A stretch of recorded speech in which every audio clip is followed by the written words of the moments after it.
जय हिंद दोस्तों, मैं विक्रम आपका भाई आपका दोस्त। दोस्तों आज हम बात करेंगे दो चरों वाले रैखिक समीकरण युग्म की। सबसे पहले समझते हैं दो चर, फिर समझते हैं हम रैखिक समीकरण और फिर समझते हैं हम उनका युग्म। तो ये जो चैप्टर है ये आपने पिछली क्लास में 9th क्लास में भी आपने इसका बेसिक कंसेप्ट पढ़ा होगा। पहला चैप्टर जो आपने बहुपद पढ़ा होगा वहां पर आपने इससे संबंधित कुछ ना कुछ थोड़ा बहुत पढ़ा होगा। मान लीजिए इसको समझते हैं, बेसिक एक एक चीज मैं आपको समझाता हूं। मान लीजिए आपके पास 20 रुपए है, ठीक है। आपके पास कुल रुपए है 20।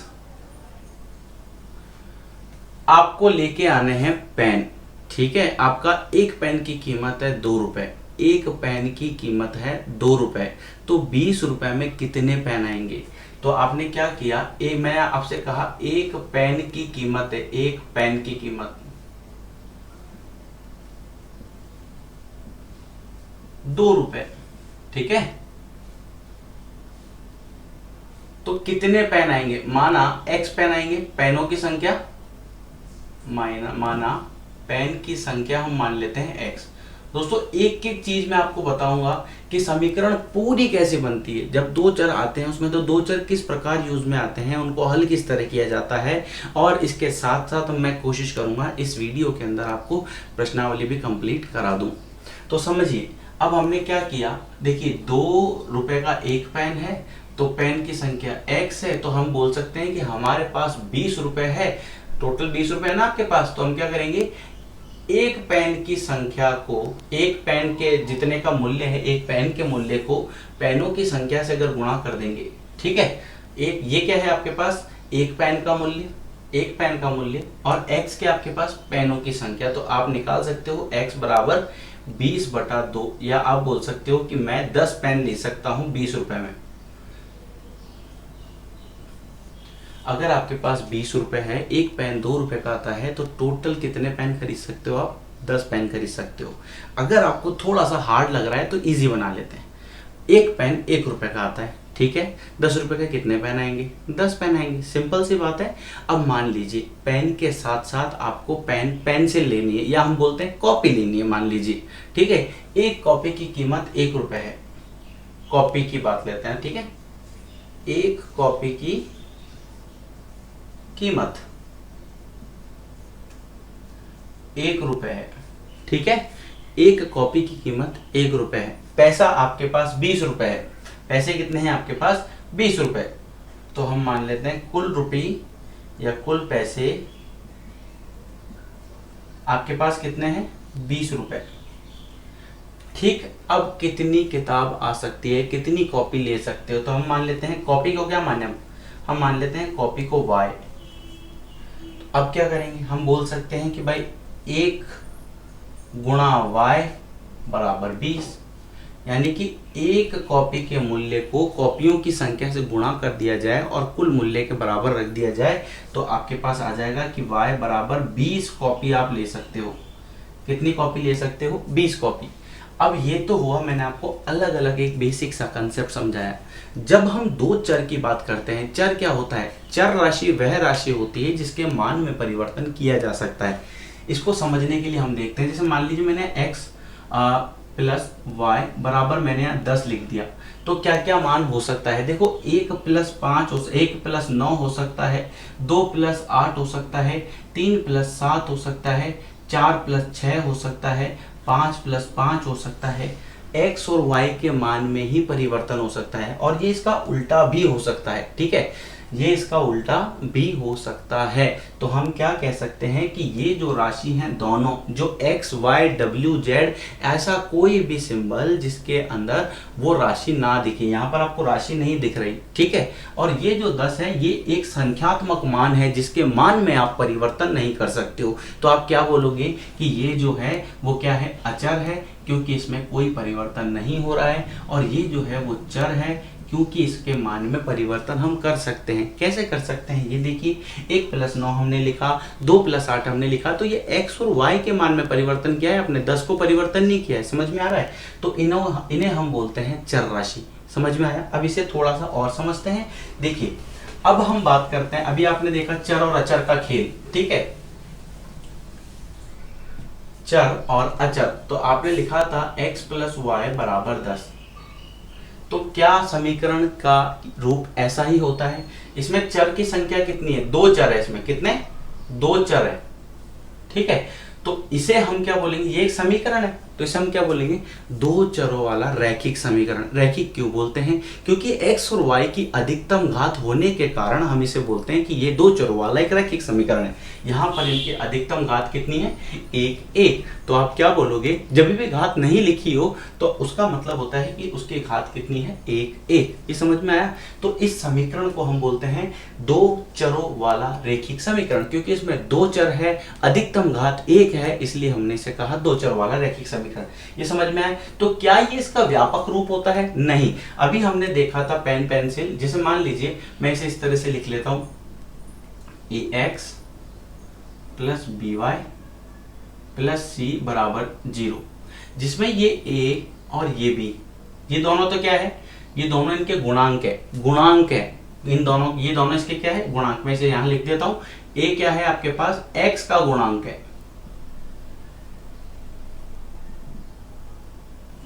b क्या है आपके पास? y का गुणांक, c बता सकता है कोई क्या है? अचर पद। अचर। समझ में आया? अच्छा, x और y क्या है? x आपके पास, x और y ये दोनों ही आपके पास चर हैं। समझ में आया आपको ये अच्छे से? ये एक बेसिक सा एक इसका व्यापक समीकरण हो गया। अगर आपसे कोई पूछता है कि रैखिक समीकरण कैसा होता है दो चरों वाला, तो आप ऐसा लिखोगे। अच्छा, एक चर वाला रैखिक समीकरण कैसा होता है? जिसमें x हो और या नियतांक हो। जैसे x बराबर अगर मैंने 2 लिख दिया तो ये एक चर वाला रैखिक समीकरण हो गया, क्योंकि यहां पर आप देख सकते हो यहां पर y है ही नहीं, और जब y ही नहीं है तो आप क्या बोलोगे कि ये एक चर है। ठीक है, तो आपके पास ये क्या हुआ? दो चरों वाला एक रैखिक समीकरण। रैखिक समीकरण क्यों हुआ? क्योंकि x और y की अधिकतम घात एक होने के कारण। देखो, मैं जो आपको पढ़ा रहा हूं वो पढ़ा रहा हूं आपको बिल्कुल जीरो से आपको हायर लेवल तक तैयार करने का मेरा वो है लक्ष्य, कि आप बिल्कुल एकदम स्टेप बाय स्टेप सीढ़ी सीढ़ी चलो। लिफ्ट से आदमी जाता तो जरूर है ऊपर, लेकिन बीच में खराब हो जाती है तो अटक भी जाता है, लेकिन सीढ़ियां हमेशा आपको ऊपर की ओर ले जाएंगी। इसलिए मैं चाहता हूं स्टेप बाय स्टेप एक एक चीज चले। आप कभी भी ना पूछ के देखना अपने दोस्तों से, रैखिक समीकरण ही क्यों बोलते हैं, इसको कोई और समीकरण नाम क्यों नहीं दिया गया? तो रीजन क्या है? बड़ा सिंपल सा है। इनके x और y की यानी कि चर की अधिकतम घात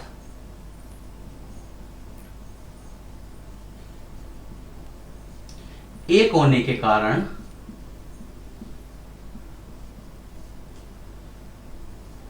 इसे रैखिक समीकरण बोलते हैं।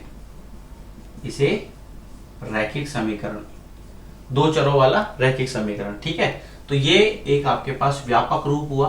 अब क्या इसमें कोई प्रतिबंध भी है? ये समझ में आ गया आपको? कितने चर हैं? दो चर होने के कारण चरों की संख्या कितनी है? दो।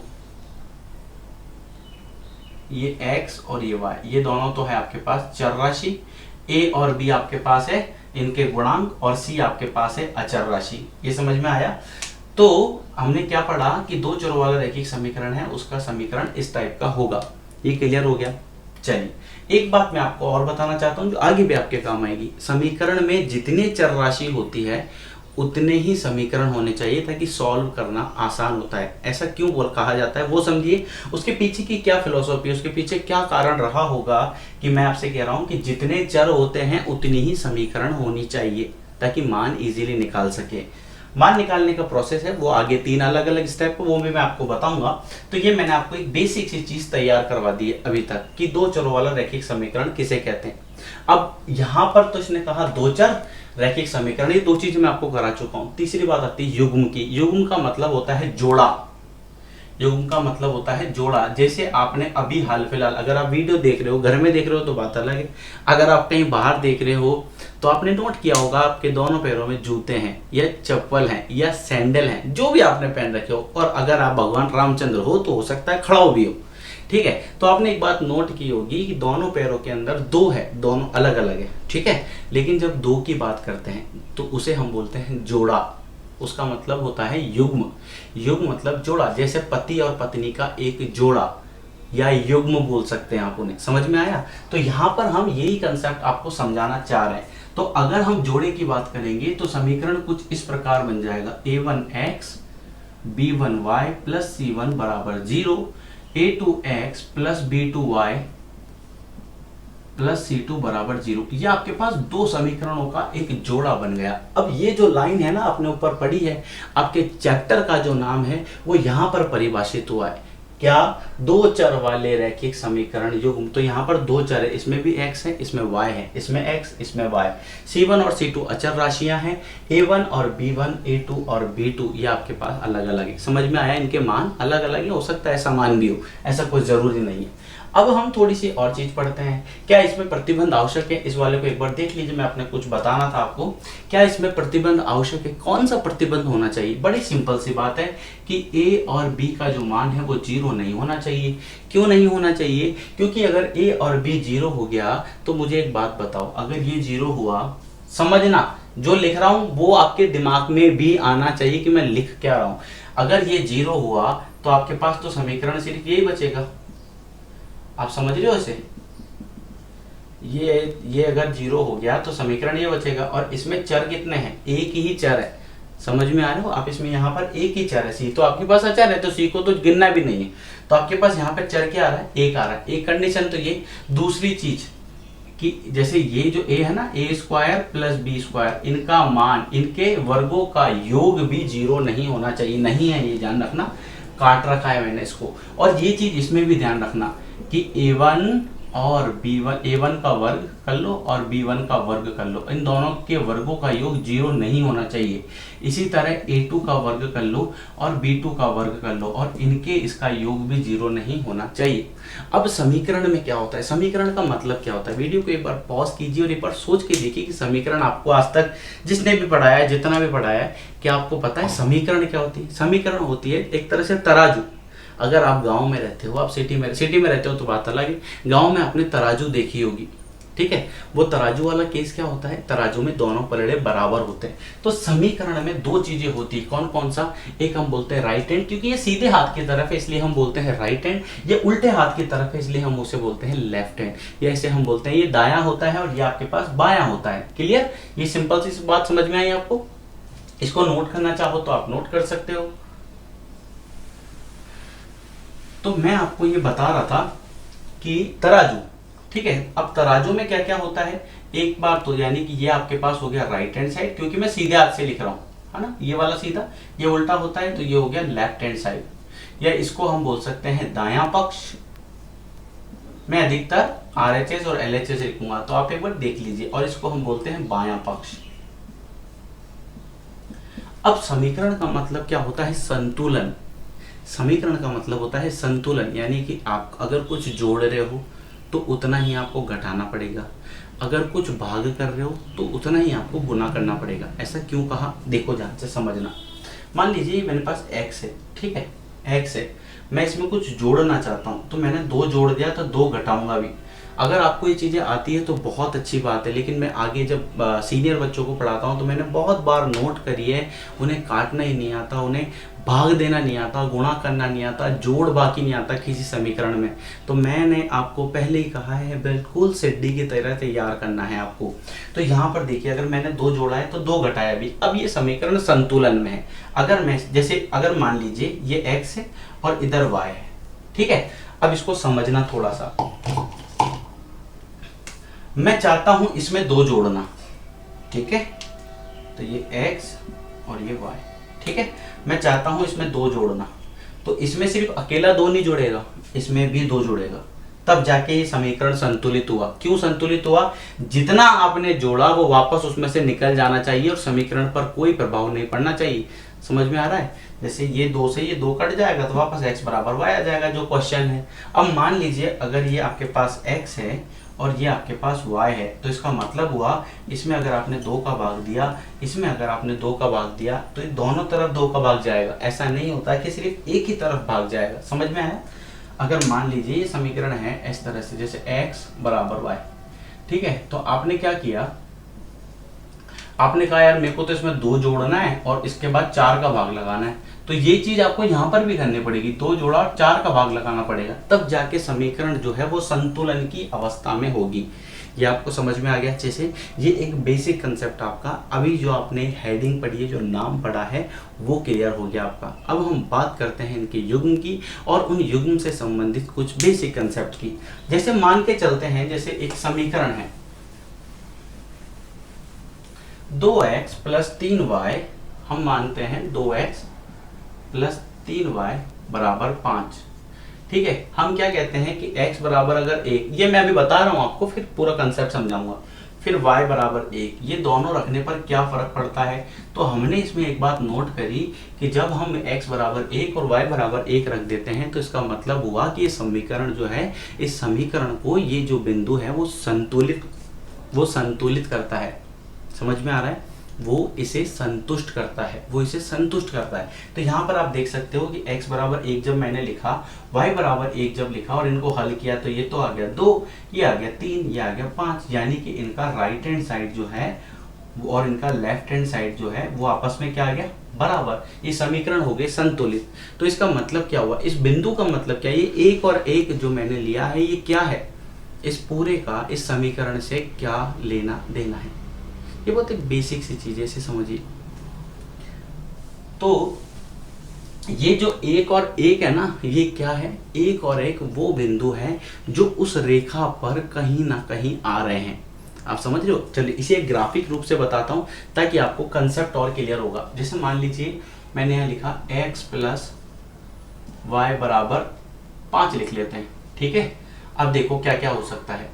अब इसका मुझे ग्राफ बनाना है, तो ग्राफ बनाने का 2 ही तरीका है। एक बार क्या करते हैं, ऐसे देखो, ये हमने सारणी बनाई, यहाँ लिखा x, यहाँ लिखा y।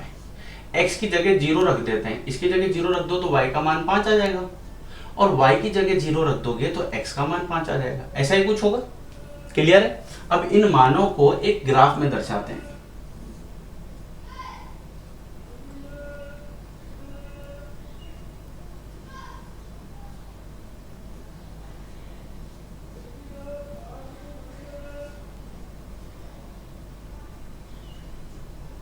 देखो x बराबर 0 कब होता है, y पर, और y कितना है 5, तो एक बिंदु तो ये मिल गया। x बराबर 5 और y 0, एक बिंदु ये मिल गया। इन दोनों बिंदुओं को आप मिला दीजिए। ठीक है, समझ में आ रहा है आपको मैं क्या बताना चाह रहा हूं। अब समझना है, एक एक चीज बिल्कुल बारीक से समझना। अब इस लाइन, ये ऐसा तो नहीं है ना कि 0 0 ये 0 होगा तो ये 5 होगा, ये 0 होगा तो ये 5 होगा, ऐसा तो नहीं है। यूं भी तो हो सकता है, ये अगर 2 हो, ये 3 हो तो ये 5 हो जाए। यूं भी तो हो सकता है ये 1 हो, ये 4 हो तो 5 हो जाए। यूं भी तो हो सकता है कि ये आपके पास 3 हो, ये 2 हो तो 5 हो जाए। ऐसा नहीं कि ये दोनों मान एक ही जैसे रहेंगे। क्या मैंने आपको स्टार्टिंग में बताया था, मानों में परिवर्तन हो सकता है। यूं भी हो सकता है कि ये 4 हो, ये 1 हो, ये 5 हो जाए। 0 और 5 हम ऑलरेडी ले चुके हैं। समझ में आ रहा है। तो ये जो बिंदु है ना, ये जैसे 2,3, यानी कि x और y का मान है 2 और 3। ये बिंदु इस समीकरण को संतुष्ट कर रहे हैं। ये बिंदु जो है समीकरण को क्या कर रहे हैं, संतुष्ट। अब इस समीकरण को संतुष्ट करने का मतलब है कि ये जो बिंदु है ये इसी लाइन के ऊपर कहीं ना कहीं आ रहे हैं। इस लाइन के ना तो उधर जाएंगे ना इधर जाएंगे, इस लाइन पर ही आएंगे, लाइन पर या रेखा पर। ये ध्यान रखना, बहुत बारीक सी चीजें मैं आपको बता रहा हूं। आगे अगर आप साइंस मैथ्स लेते हो तो आपको बहुत ज्यादा हेल्पफुल होगी ये चीजें। तो ये क्या है कि ये जो बिंदु है वो इसी रेखा पर है, कहीं ना कहीं संतुष्ट कर रहे हैं। जैसे मान लीजिए 1 2 3 और 4, ये 1 2 3 और 4। तो देखो एक बिंदु तो हो सकता है, ये तो ये एक बिंदु ये हो गया। अब यहाँ पर x कितना है 1, y कितना है 4 और समीकरण को संतुष्ट कर रहा है। तो देखो ये कितना है 2, ये कितना है 3, समीकरण को संतुष्ट कर रहा है। देखो 2 और 3, 2 और 3 कितना होता है 5। इसी तरह ये बिंदु देखो 3 और 2 5। इसी तरह ये बिंदु देखो 1 और 4, ये रहा 5। समझ में आ रहा है आपको। अब या 4 और 1 भी है हमारे पास। तो आप देखो ये जितने भी बिंदु हैं ये क्या कर रहे हैं, समीकरण को संतुष्ट कर रहे हैं। तो इसका मतलब ये हुआ कि यहाँ पर हम जो मान निकालेंगे वो x और y के निकालेंगे, जिसमें a और b उनके गुणांक हैं, c एक अचर राशि है। अब हम बात करते हैं इसके उदाहरण की। देखिए दोस्तों, ये एक छोटा सा मैंने यहाँ पर जो लिखा है आप इसे नोट कर लीजिए, एग्जाम में आपके बहुत काम आएगा। जो चीज़ें मैं आपको बता रहा हूँ आप उसे एक पेपर पे नोट कर लीजिए, एग्जाम टाइम में उसको रिवाइज करोगे तो आपको बहुत ज़्यादा फायदा होगा। यहाँ पर मैंने आपको बताया है दो चरों वाले रैखिक समीकरण का प्रत्येक हल x, y इस समीकरण को निरूपित करने वाली रेखा के बिंदु के संगत होता है, और इसका उल्टा भी ऐसा ही होता है, इसका विलोम भी ऐसा ही होता है।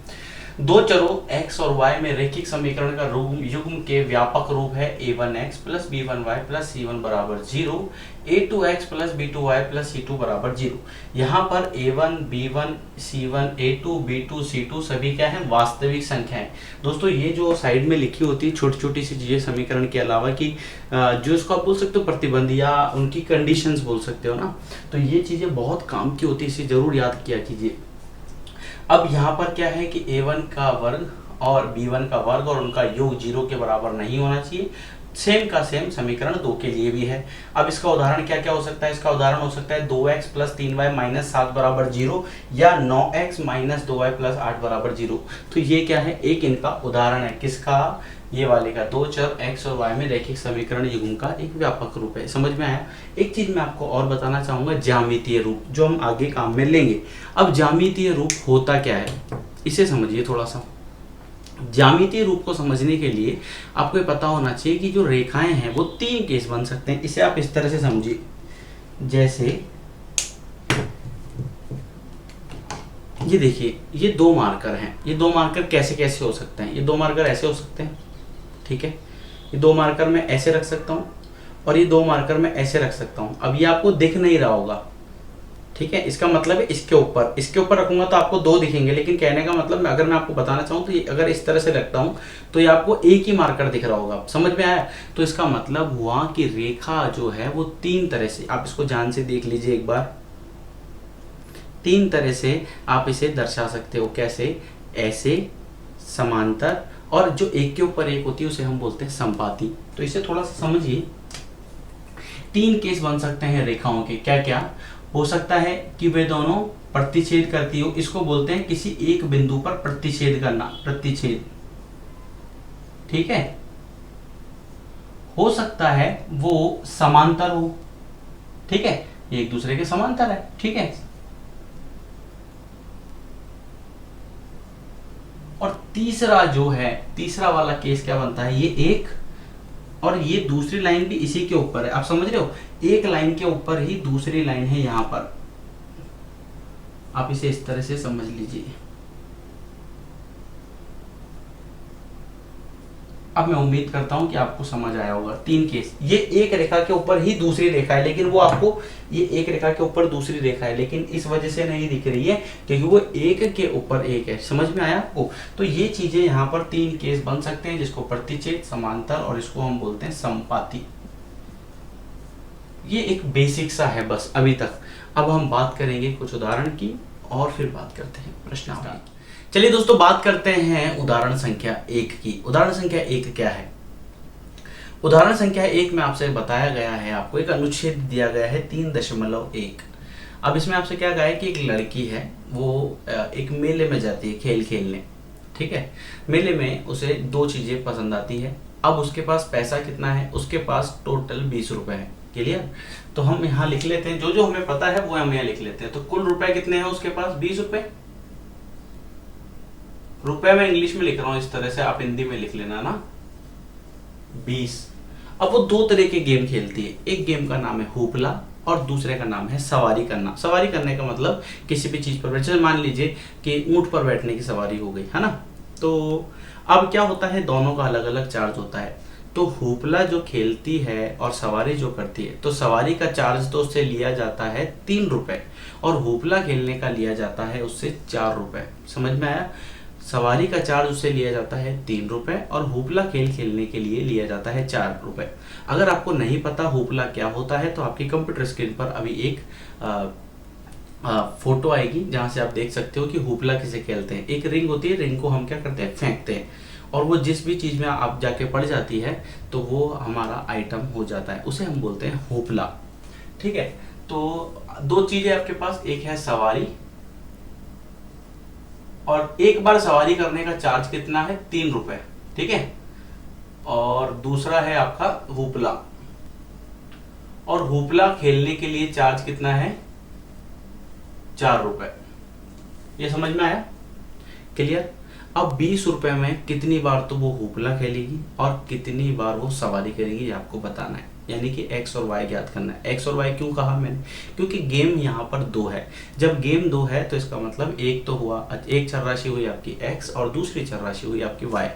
अब आपको संख्या तो पता ही नहीं है कि कितनी संख्या में वो सवारी करेगी और कितनी संख्या में वो हुपला खेल खेलेगी, तो हमने माना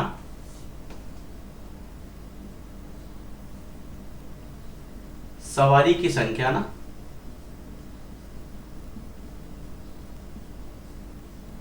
एक्स है और हुपला खेल खेलने की संख्या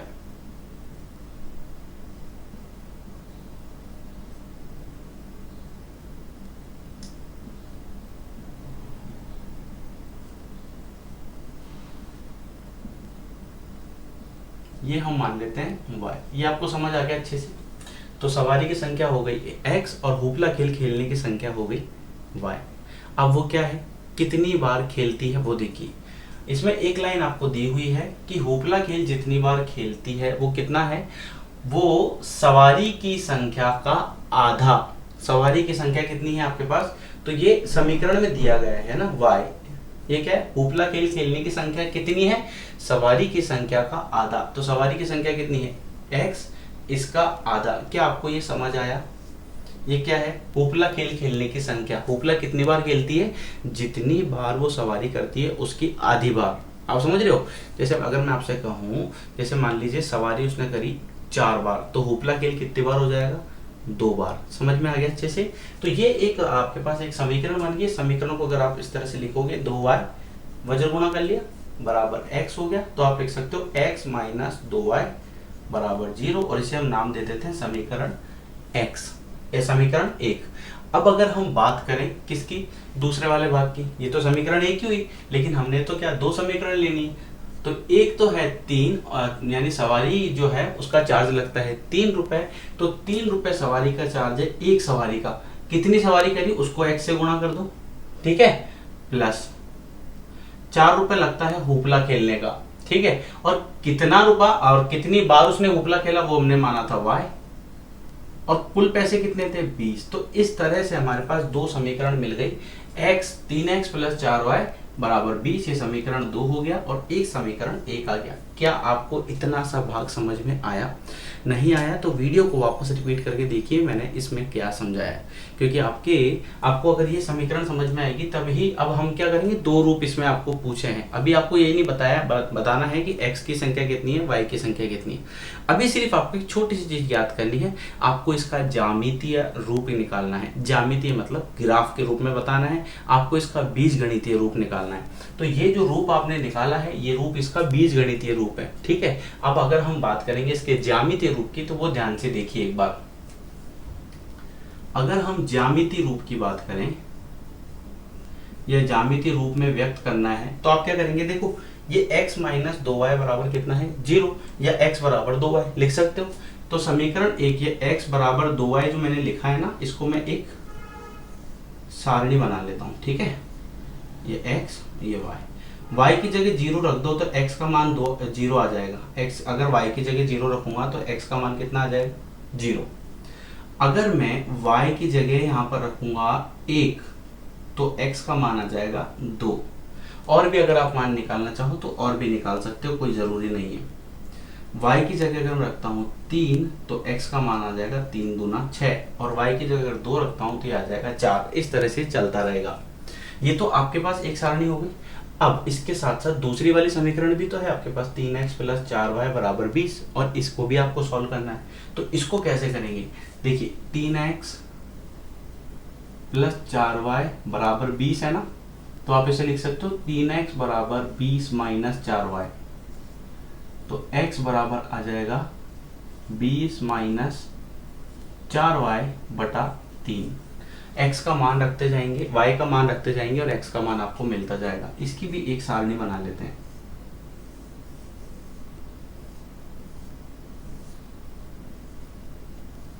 ठीक है, ये वाला इस समीकरण का है।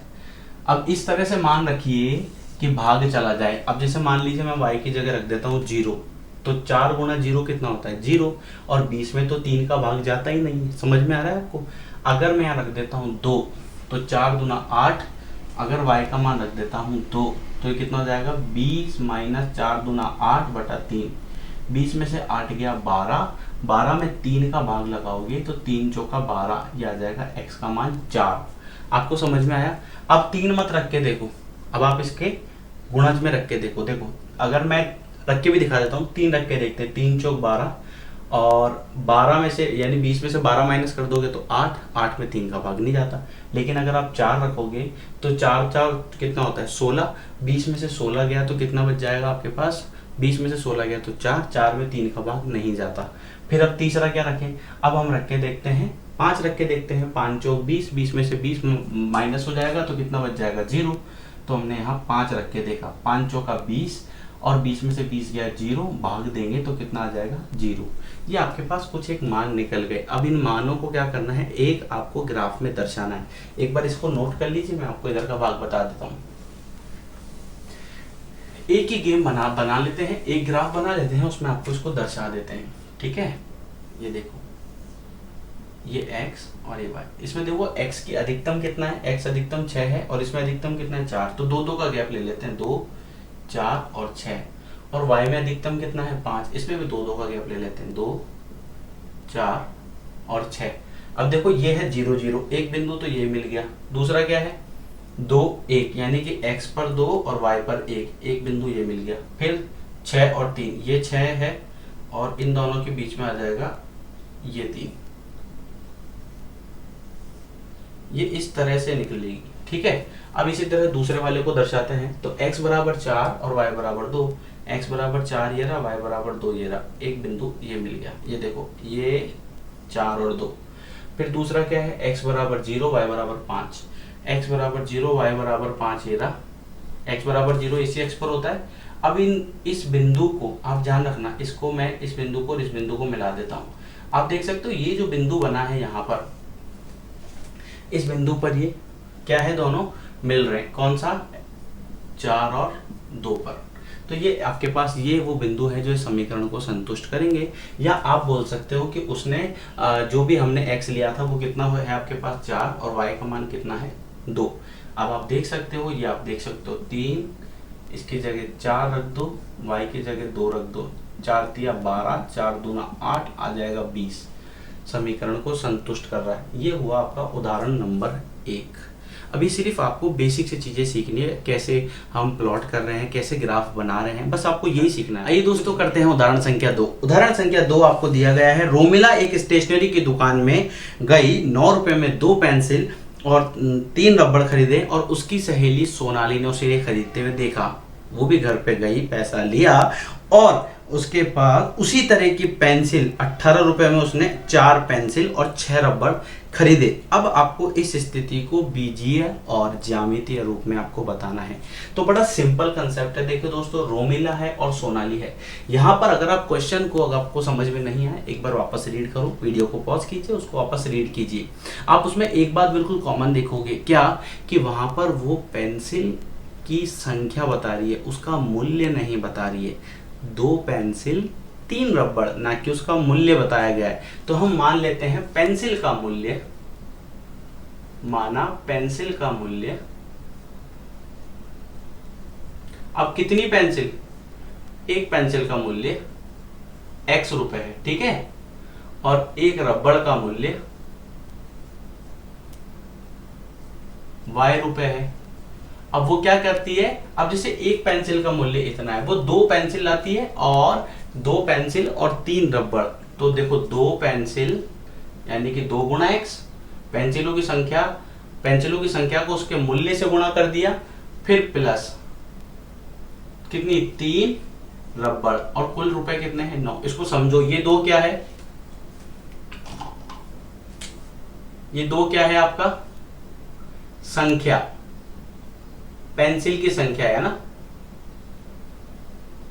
पेंसिल की संख्या। और ये क्या है? उनका मूल्य, एक पेंसिल का मूल्य।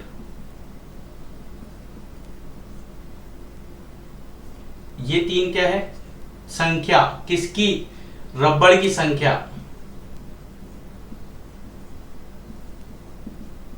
और ये y क्या है? एक रबड़ का मूल्य।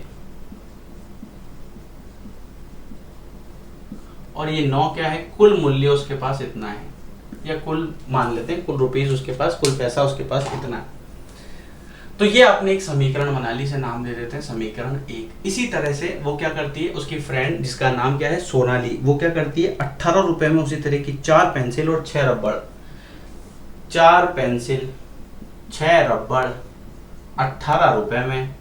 अच्छा, इसमें से एक काम और कर सकते हो आप, ये समीकरण समझ में आया?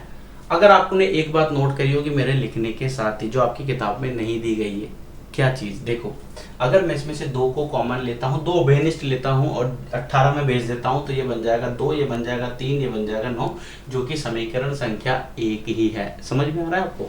अब इसने क्या कहा? इसे बीजगणितीय रूप। तो ये जो रूप हमने बनाया है ना, ये जो रूप है इसे हम बोलते हैं बीजगणितीय रूप। अब अगर हम बात करें इसके ज्यामितीय रूप की, तो उसके लिए आपको क्या बनानी होगी? इसकी सारणी। अब हम बनाते हैं इसकी सारणी। तो सारणी की बात करते हैं, और सारणी सबसे पहले वाले की, ये कितनी है? 2x 3y बराबर 9। तो आप इसको इस तरह से लिख लो, x का मान निकाल लेते हैं। x का मान निकालने के लिए क्या करना पड़ेगा? x बराबर 9 माइनस 3y बटा 2। समझ में आया? सारणी बनाने के लिए ये आपने सारणी बनाई। देखो, मैं आपको एक चीज बताता हूँ जो बहुत इंपॉर्टेंट है, शायद हो सकता है एग्जाम में इसमें टाइम ज्यादा लग जाए, लेकिन गलती नहीं करोगे आप। अब किस चीज में टाइम लग सकता है?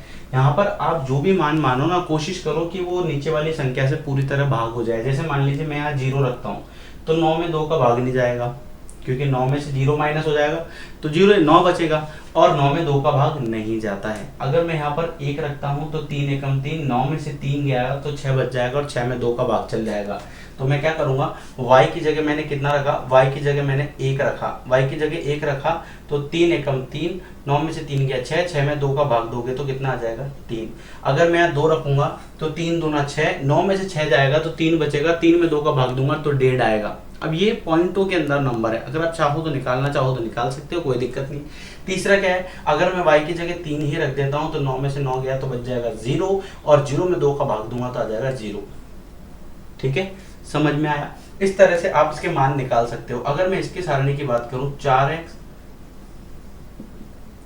अब चूंकि ये समीकरण एक जैसी है, इस समीकरण में कोई खास फर्क नहीं पड़ेगा। आप देख सकते हो, अगर मैं मान निकालता हूं x का, तो 18 माइनस 6y बटा 4, वही सारणी बनाई मैंने यहां पर।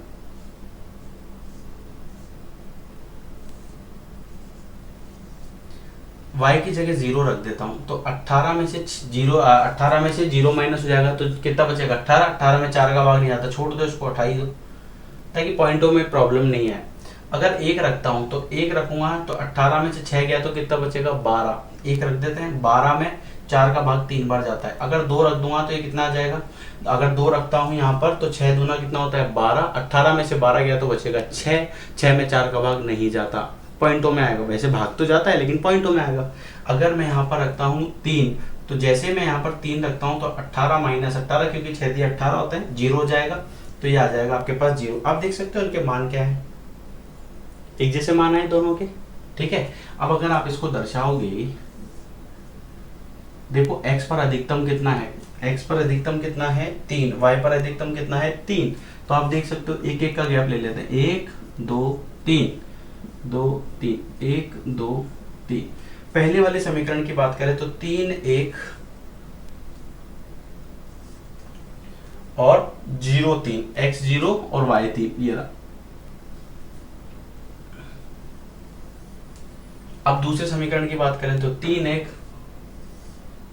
0 3, एक के ऊपर एक ही लाइन आएगी, तो मैंने आपको दो चीजें बताई थी, क्या क्या केस हो सकता है, या तो प्रतिच्छेद करेगी, या संपाती होगी, या समांतर होगी। अब आप मुझे कमेंट सेक्शन में बताओगे कि ये संपाती है, समांतर है, या प्रतिच्छेद। बताओगे कैसे? आपको मुझे टाइम बताना है, जिस टाइम पर ये वीडियो चल रहा है उस टाइम को नोट करना और यहाँ पर लिख देना सर संपाती, या आप जो भी आपको लगे, प्रतिच्छेद, या आपके पास जो भी आपको लग रहा हो, लेकिन मैं आपको बता चुका हूँ इसलिए मैं आपसे पूछ रहा हूँ। दोस्तों उदाहरण संख्या 3 जो है वो सिर्फ डायरेक्ट आपके पास समीकरण दी गई है जिसको आपको दर्शाना है, उसमें ऐसा कुछ नहीं है, समीकरण नहीं बनाना था आपको, इसलिए आप एक बार प्रैक्टिस जरूर कीजिएगा।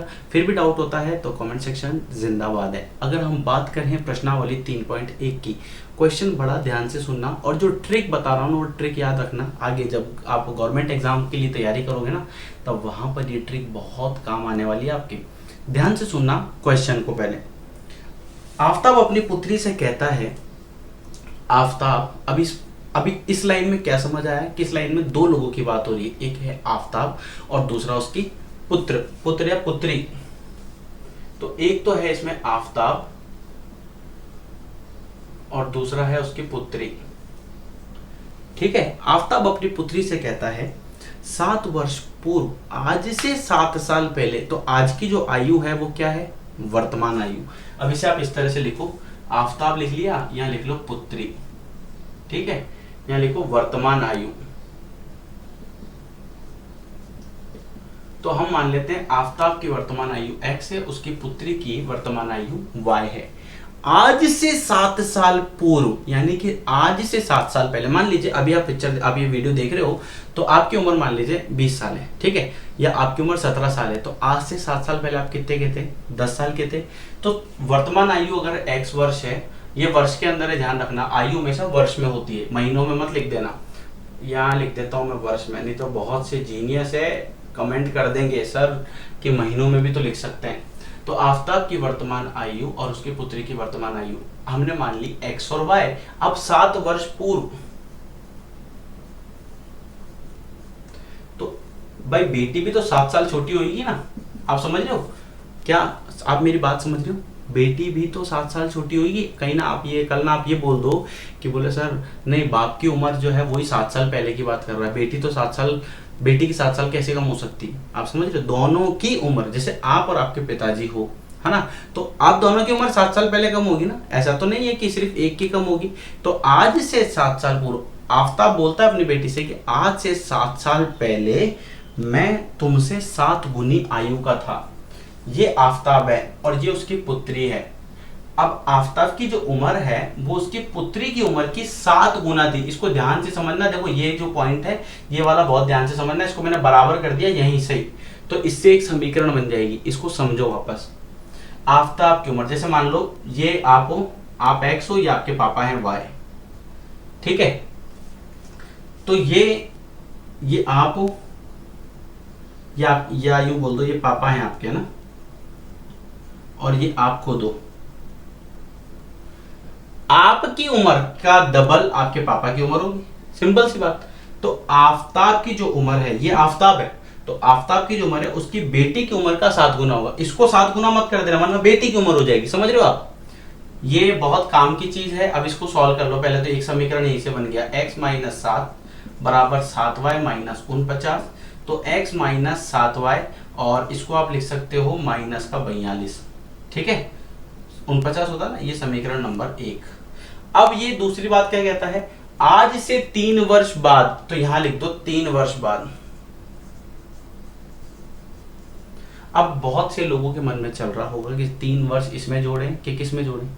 अरे भाई आज क्या है? वर्तमान, तो वर्तमान से 3 वर्ष बाद, लेकिन वर्तमान आयु कितनी है? वर्तमान आयु तो x और y है, तो यहां लिख दो x प्लस 3 और यहां लिख दो y प्लस 3। आज से 3 वर्ष बाद मैं तुमसे केवल 3 गुनी आयु का रह जाऊंगा, यानी कि आफताब उसकी बेटी की आयु का 3 गुना हो जाएगा। बस इतना सा एक समीकरण यहां से मिल गया, x प्लस 3 बराबर 3y प्लस 9, तो x माइनस 3y बराबर 9 में से 3 गया 6, ये बन जाएगा समीकरण 2। ये 2 समीकरण आपके पास बन गई, एक है x माइनस 7y बराबर माइनस 42 और एक आपके बन जाएगी x माइनस 3y बराबर 6, ये आपके पास आ गई। अभी समीकरण से आपसे ये नहीं पूछा कि इसकी आयु कितनी है, आपको तो सिर्फ इसे व्यक्त करना था। तो अभी हमने सिर्फ बीजगणितीय रूप में व्यक्त किया है, अब हम इसे व्यक्त करेंगे किसमें, ज्यामितीय रूप में। ज्यामितीय रूप में करने के लिए हम क्या करते हैं, सबसे पहले समीकरण 1 की बात कर लेते हैं। x माइनस 7y बराबर माइनस 42 है, ठीक है। तो आप चाहो तो इसे मैं लिख सकता हूँ 7y माइनस 42, ठीक है। समीकरण ये रहा, ये x और ये y। x का मान कितना रखे, 6 रख देते, देखो 6 से स्टार्ट करते हैं क्योंकि सीधा 0 आ रहा है। y का मान 6 रखने पर x का मान 0 आ रहा है, 7 6 42 में से 42 गया 0। अगर x का मान मैं 7 रखता हूँ, x का मान सॉरी y का मान अगर 7 रखता हूँ तो 7 7 49, 49 में से 6 जाएंगे तो कितना बच जाएगा, 49 में से 6 माइनस करने हैं, 49 में से 6 माइनस करने हैं, 9 में से 6 गया तो कितना बच जाएगा, 49 में से कितना, देखो ये 7 और ये हमने 7 रखा है और ये आपके पास 42 है, समझ में आ रहा है। तो 9 में से 2 गया तो बच जाएगा आपके पास 7। ये समझ में आ गया अच्छे से एकदम। तो ये आपके पास एक समीकरण बन गई, क्लियर। अब अगर हम बात करें दूसरे वाली समीकरण की, तो यहाँ पर आप देख सकते हो, इसे मैं यहीं पे लिख लेता हूँ समीकरण 2, x बराबर, इसे मैं लिख लेता हूँ 6 + 3y। ये समीकरण बना लिया आपने x और y।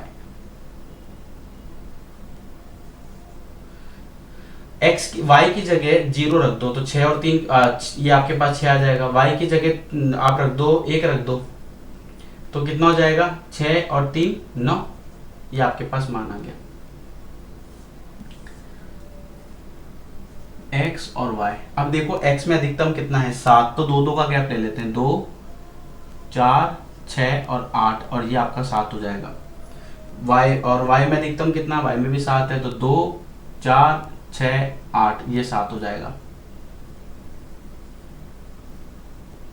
ठीक है।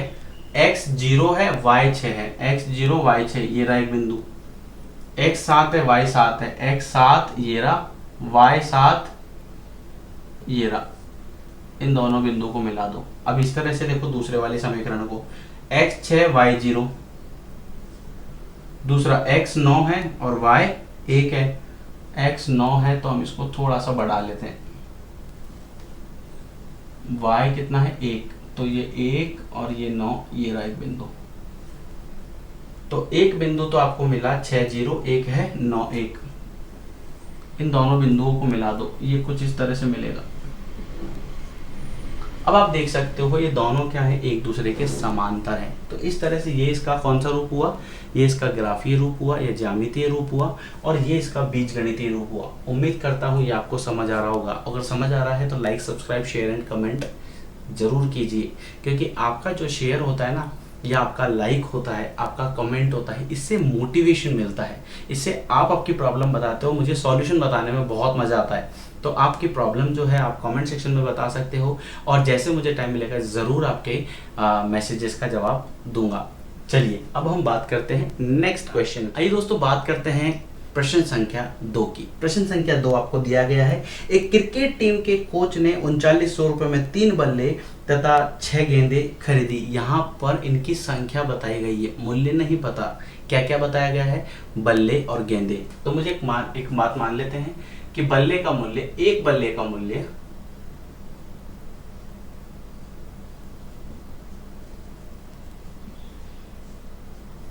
x रुपए मान लेते हैं और एक गेंद का मूल्य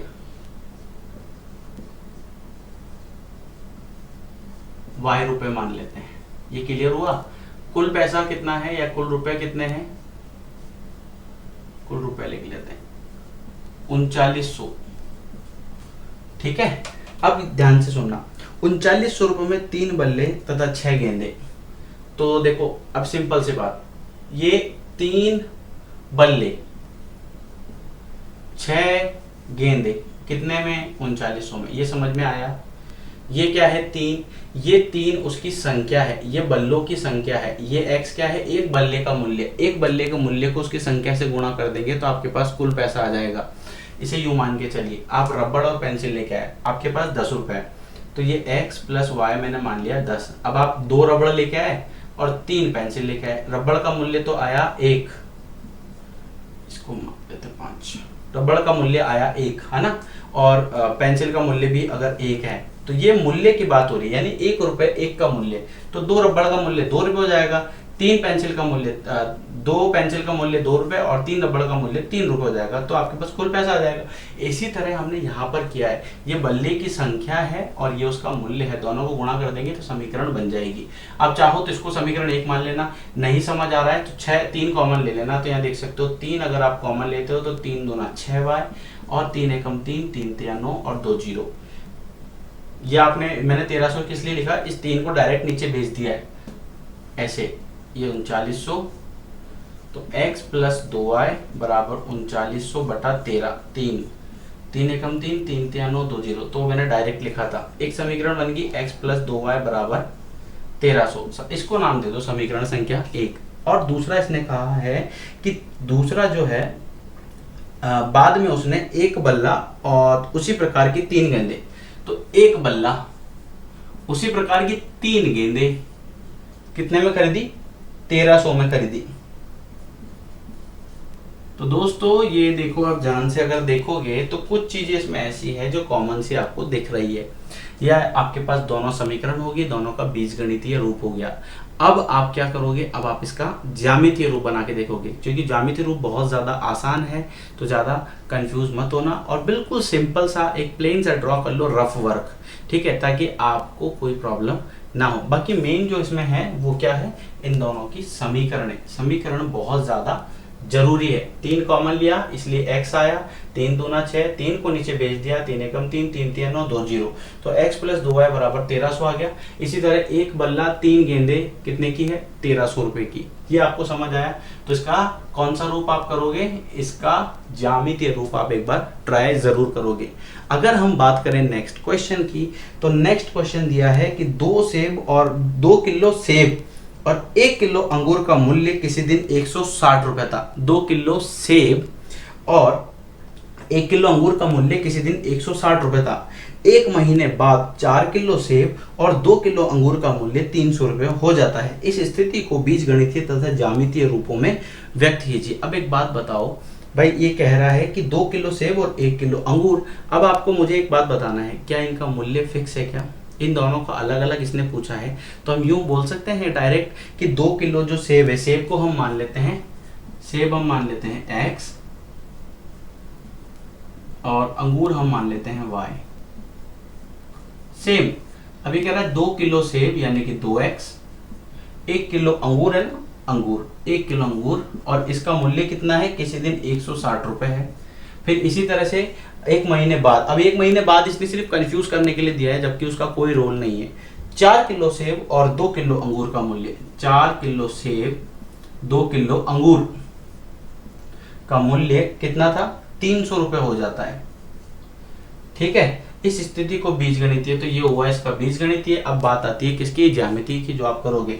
अगर आप एक चीज नोट करना चाहो तो एक चीज आप इसमें देख सकते हो, ये 160 है ना, हाँ ठीक है, इसमें से कुछ कॉमन आ रहा हो तो कॉमन लेके सॉल्व जरूर कर लीजिएगा। तो ये आपके पास इनका बीजगणितीय रूप हो गया। अगर हम बात करें किसकी, अगर हम बात करें, अच्छा एक बात और ध्यान रखना, ये 2 किलो है, उसका मूल्य नहीं है, तो x क्या है, 1 किलो का मूल्य, y क्या है, 1 किलो अंगूर का मूल्य। यहां पर अगर आप नहीं समझ में आए तो लिख लेना, सेब 1 किलो सेब का मूल्य है ये x रुपए में, और अंगूर का क्या है, 1 किलो अंगूर का मूल्य है y रुपए में। ठीक है,